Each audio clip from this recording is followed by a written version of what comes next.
Yo, so that's us finished in Stuttgart. So post-design tower hotel last night, Radisson Blue. Fantastic hotel, great sleep, weird dinner menu, but turned out to be unbelievable. Really expensive dinner and breakfast. But Liam was happy to finally get some baked beans. Yeah, baby. So we're just leaving the hotel to head to the Mercedes-Benz Museum right now. We're going to get as many clips as we possibly can. We've heard amazing reviews about this place, so if you're a petrol head and you are mad for high performance in Mercedes, then join us at the Mercedes Museum before we then head to Lake Como. So we'll see you at the Mercedes Museum. Hello and welcome back to Dreamscape Automotive again.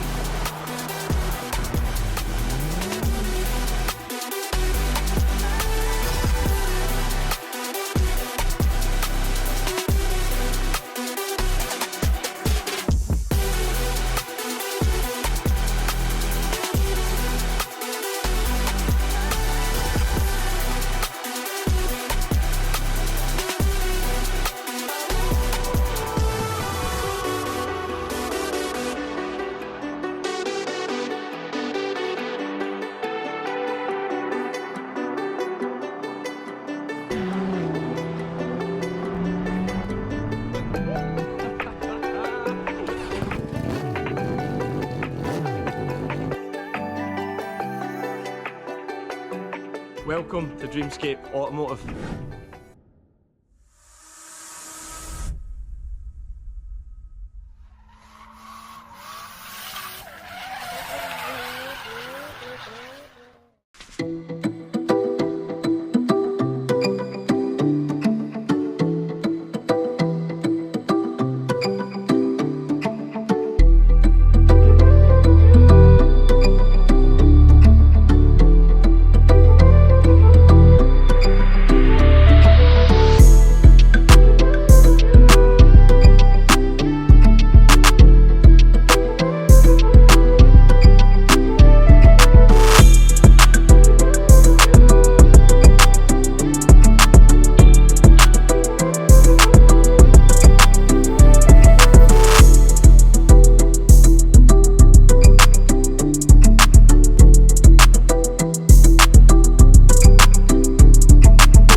We're at the Mercedes-Benz Museum. We just got our tickets, so we're going to head around the whole place and we're going to make this a car enthusiast video this morning before we head to Lake Como. So we've brought the AMG A45S to the car park of the Mercedes Museum and we're going to take you on the full tour, so enjoy this. We've not even started the tour yet and this is just sitting in the foyer. Look at this, man.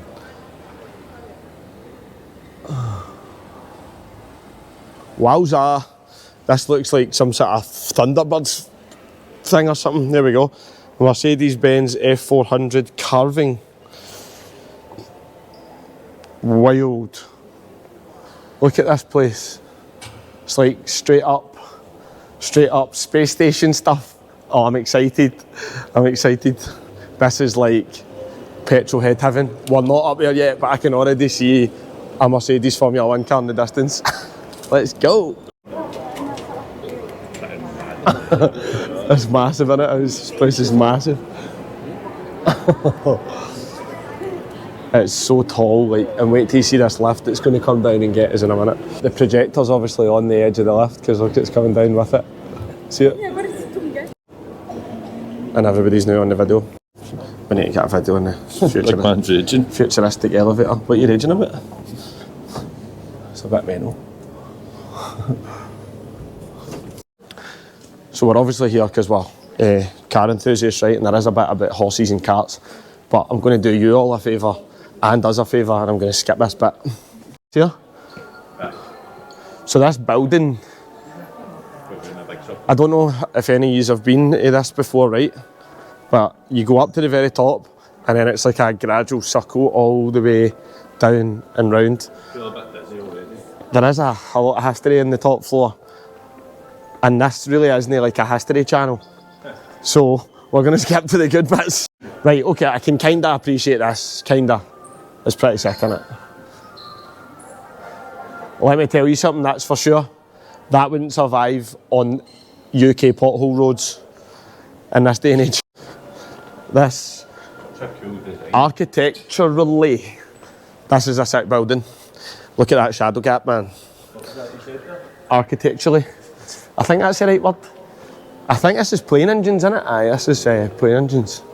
Nice. There's a lot going on. Me and Liam are kinda like a wee bit too impatient for quite a lot of these types of days out.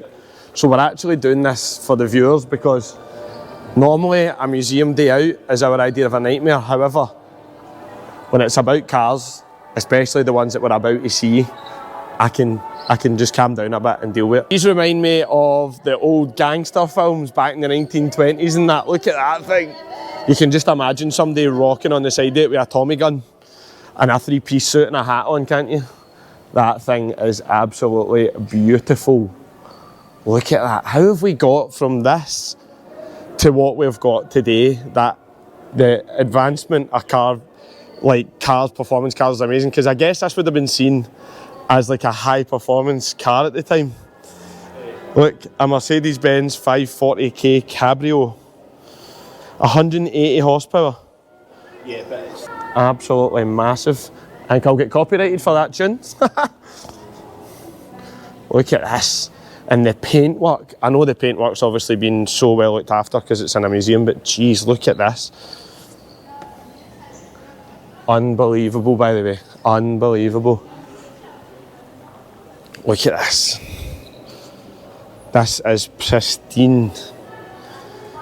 You wonder if these were ever driven or were these made for the museum?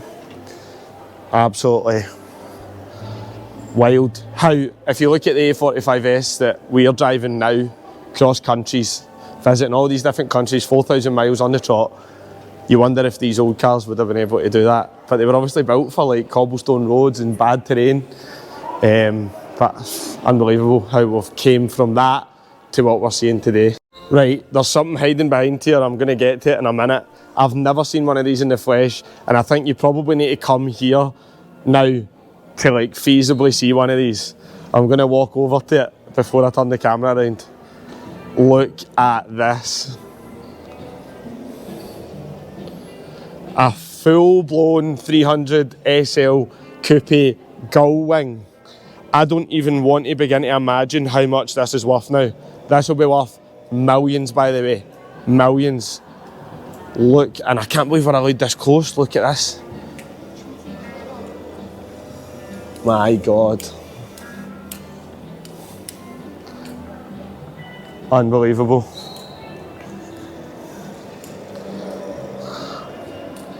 Whoa.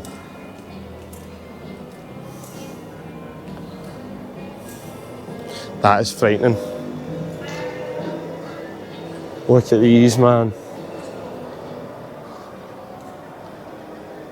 Unbelievable, man. 300 SLR. Aye, so that one's the SL Coupe and this is the 300 SLR, but they've both got the gull wing doors and that's got the plastic windows, look. So this must have been some sort of race car. Racing sports car. Yeah, yeah. 1956 season. Wowza. Two cars were built. 180 mile an hour. Look at the exhaust pipes. These are unbelievable. Just look at the paintwork. We can't even maintain that type of paint now.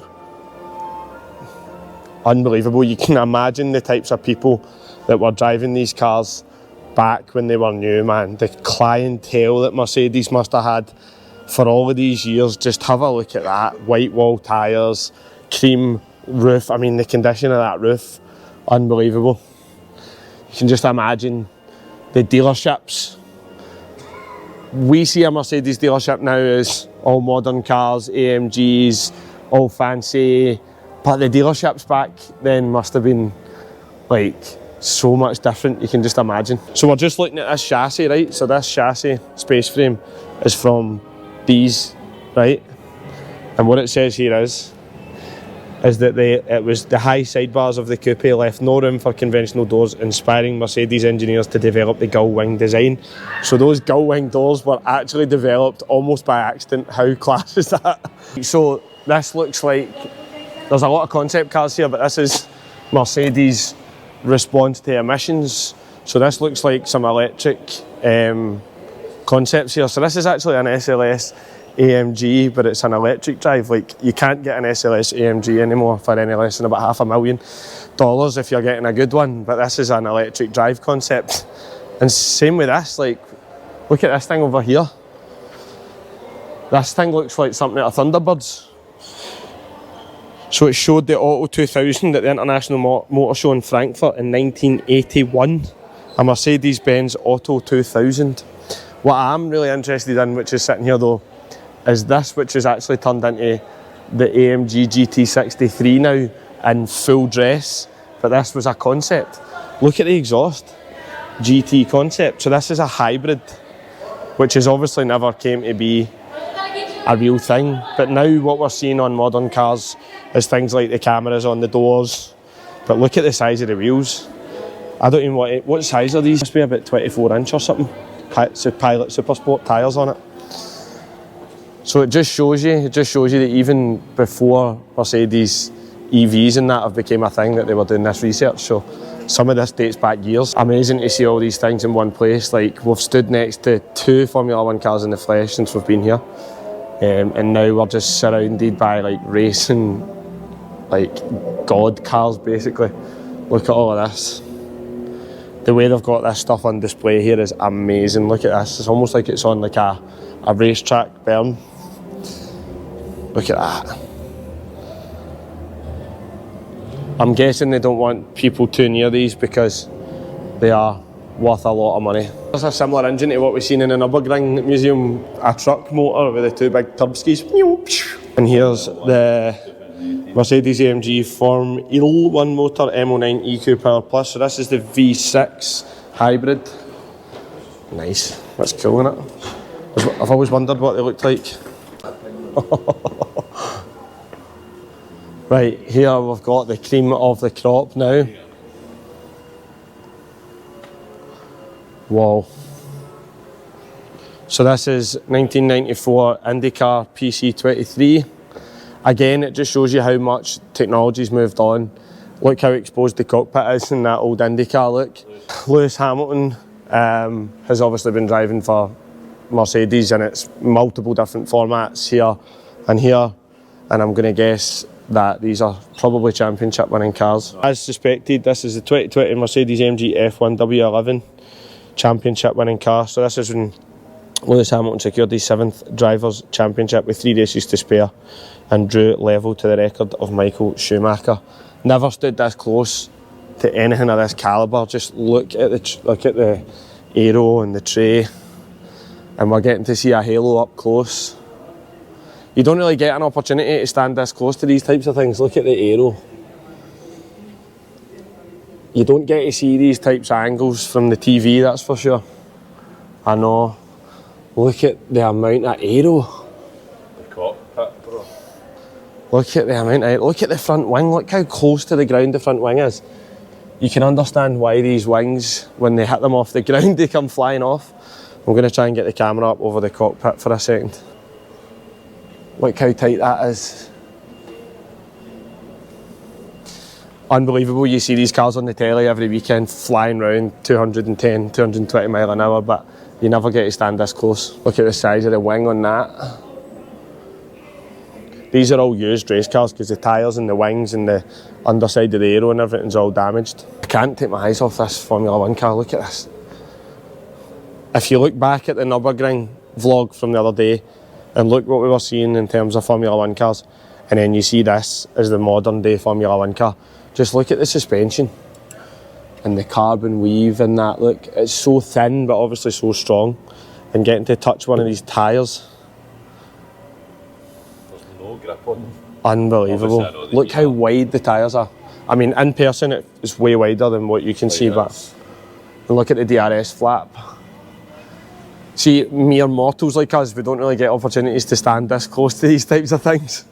I know some people get in the paddocks and stuff, but hopefully we'll get an opportunity like that one day. But look at that. Unbelievable. And just, it's easy to see the change. Obviously that's an older F1 car.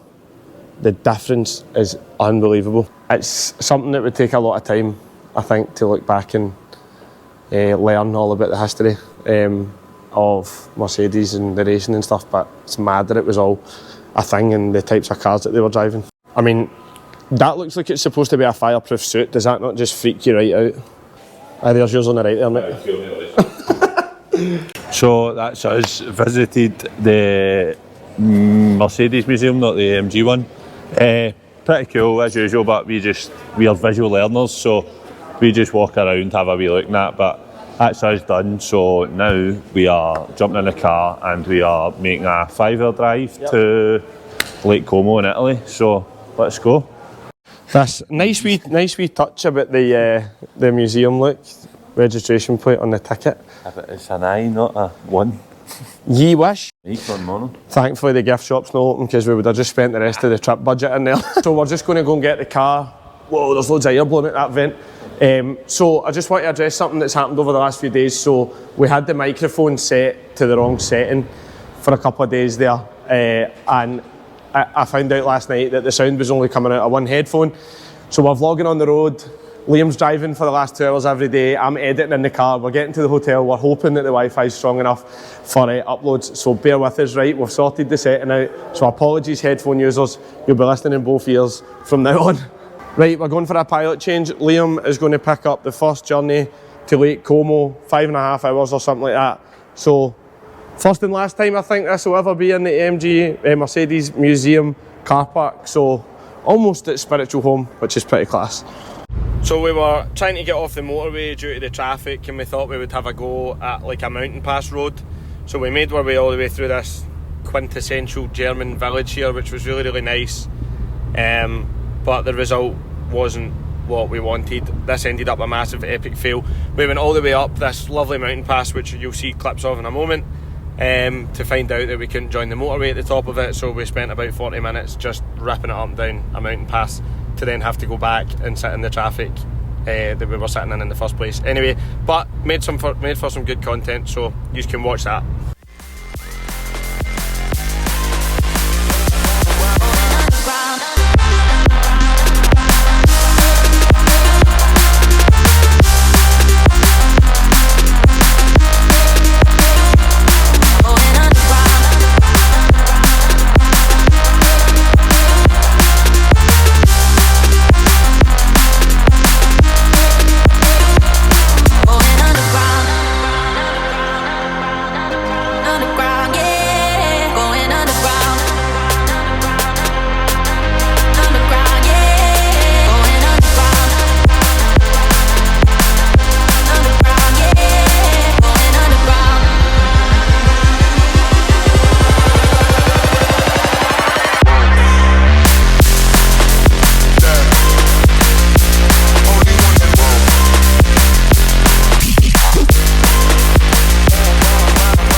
Back on the autobahn, no speed restrictions, pilot in control is Liam, cruising at a nice 110 miles per hour.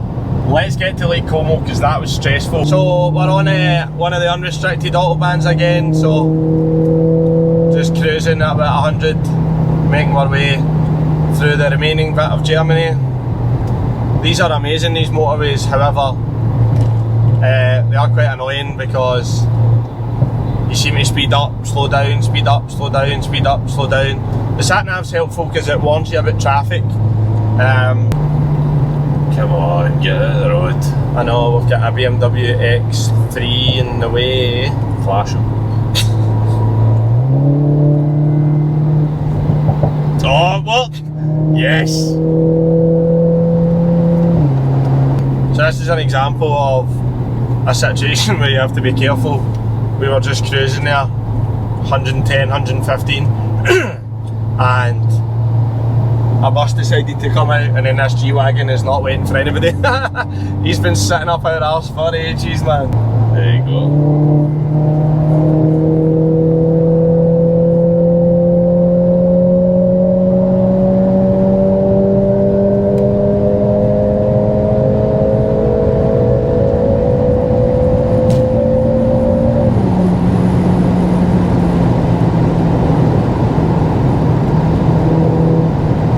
enjoying some Swiss traffic here, going through what is some of the most beautiful scenery that I've ever seen in my life.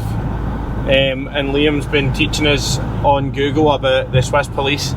Basically, Germany, really chill in terms of autobahns, motorways, speeding, do whatever the hell you want. Come into Switzerland, don't mess about, on the spot fines and all that. So we are definitely not interested in getting caught up with the police here. Right, we've just been directed up what looks like a pretty mental mountain pass. I guess we're going to find out the Furka Pass. I don't know if I should be worried. It's went from 25 degrees to 9 degrees in the last 10 minutes. It's raining. Like heavy rain. Look at this. Like pure rain. Honestly, got hardly any idea where we are, but we've just come up this unbelievable mountain pass road, which I'm about to put some drone shots of, and we're about to pass into Italy here. There's the sign for Italy. Little did I know that you had to pass through nearly minus degrees on a mental mountain pass to get into Italy. Look at this. This is carnage. It's like full mountain pass, eat your heart out this.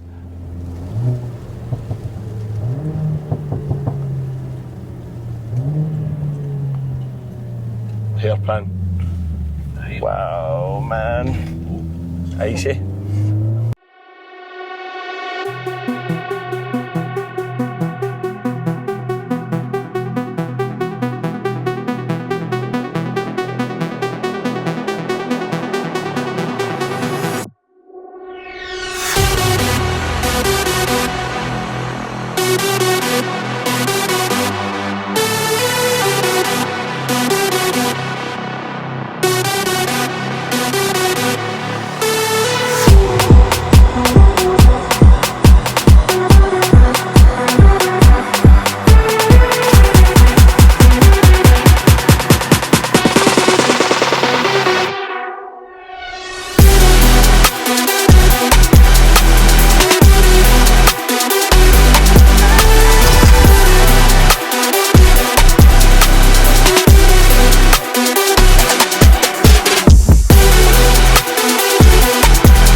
We are so high up, honestly. And so unprepared for this. I want to know what's happening there, man. Look at that. Oof. Bikes. Look at this. These guys mad. They're going a bit fast. Honestly, we're up here, me and Liam, we're pinching ourselves that we're getting the opportunity to do and see this. We have just driven the most unbelievable mountain pass, unplanned, we didn't know it was happening. The sat-nav just took us up it, and we're witnessing some of the most unbelievable scenery we have ever seen. I'm trying to capture it as best as I can, but the camera is not going to do it justice. I hope the drone shots are going to do it some justice. This was needed after all that traffic. Honestly, I don't even know what to say anymore. Like, we're seeing stuff that's like once in a lifetime. And you can't see this unless you come up here in a car. Like, the only other way to do this would be a helicopter. Like, this is unbelievable. If you're a petrol head and you've watched all the Top Gears and all the Grand Tours and everything, you will know how I'm feeling. What I'm talking about right now, this is mental.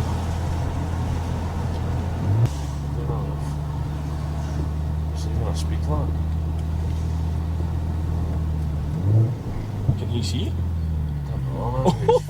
Jesus! Obviously the locals know what they're doing, we don't, and they're scaring the life out of us. I mean, that guy was fairly confident he wasn't going to hit us, I guess, but we weren't too confident. It's definitely not too late, for sure. Honestly. I'm trying, oh my god, look at this. Oh mate, that's beautiful, man. Oh my god.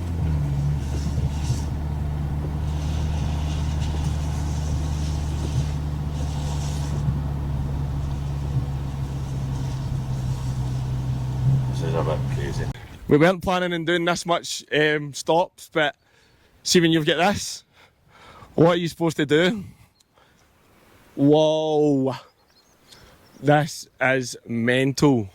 And the fact that we've just driven the car the whole way through this, with not too much bother because they're good at clearing the roads, is scary.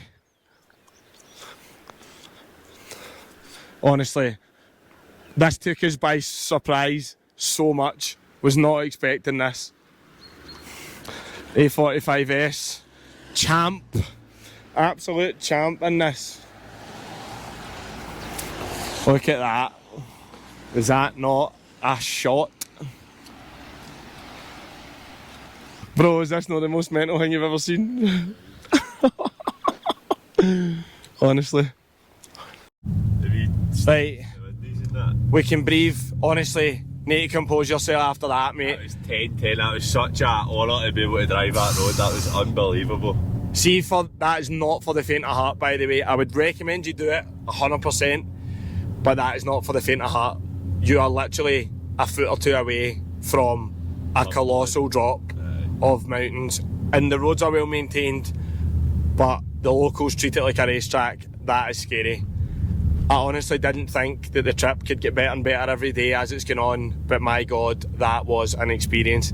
Honestly, the beer will go down well tonight after that. Well done, Liam, man. That was a challenge. That was so fun. And the funny thing is, that was an unexpected mountain pass. We've actually got another mountain pass planned on the trip, which, if it's anywhere near that, wow, I'm looking forward to that. What a mental day. I'm pretty sure you're going to have seen the clips of the mountain pass and you're going to be as amazed as I was.